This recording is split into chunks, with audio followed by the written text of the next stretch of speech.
I want to describe a new research project that we're working on, and we're going to unveil this new project at the Alignment Conference on October 22nd in Chicago. It's in partnership with Cornerstone Knowledge Network, and we're going to be looking at millennials and architecture, really their reactions to space, worship space, architecture, how they think about local churches and their experiences in local churches.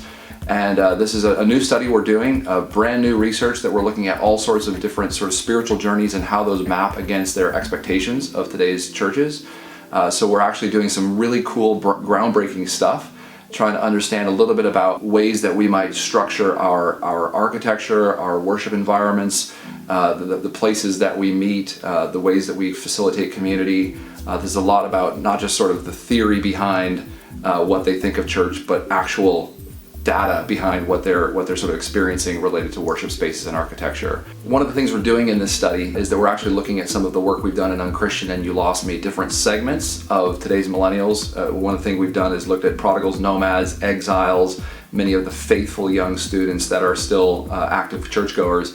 And in this new research project that we're doing with Cornerstone Knowledge Network, we're actually breaking the millennials into these different segments and then looking at how these different segments relate to worship space and architecture. And so we feel like this will be really building off of the good work that our team has been doing on millennials for the last few years. We're looking at things like language. How is it that millennials want to be communicated with in those spaces? What are the different sort of like the range from sort of very traditional space to more contemporary space? How is it that they want to see sort of natural pieces built into their worship spaces, from natural lighting to plants to different kinds of sort of textures? We also are looking at sort of their own sort of self-perceptions in the spiritual journey. Where would they say they are in relation to their spiritual journey? What sort of experiences have they had in their spiritual background that would sort of relate to how they're reacting to the churches that we're asking them to come be a part of? In some ways, the millennial generation is more tribal than previous generations. They're finding their identity in sort of digital tribes, people who associate with them and have sort of very similar kind of perspectives about the world. And the internet, the digital space is like infinitely helpful for people to find sort of people like me.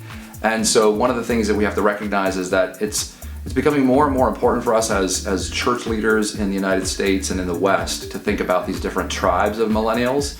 And so what we're trying to do with this project is give church leaders new language and understanding of these various tribes of young millennials as we're trying to connect with them. On October 22nd in Chicago at the Alignment Conference, we're going to begin to unveil the findings of this study on millennials and architecture. And we're actually seeing this as one of several steps that we're going to use to understand what the research means. So even though we'll have some brand new insights, we're also interested in learning more about the people who are there helping us learn how to interpret and respond to this data. So we see this as an iterative process, as a place where we want to actually learn from you as church leaders, how you would help us think about this millennial data, the voice of millennials related to architecture. And so we invite you to come join us and learn a little bit about some of the things that we're studying and learning about millennials, and also add your voice in helping us make sense of that information.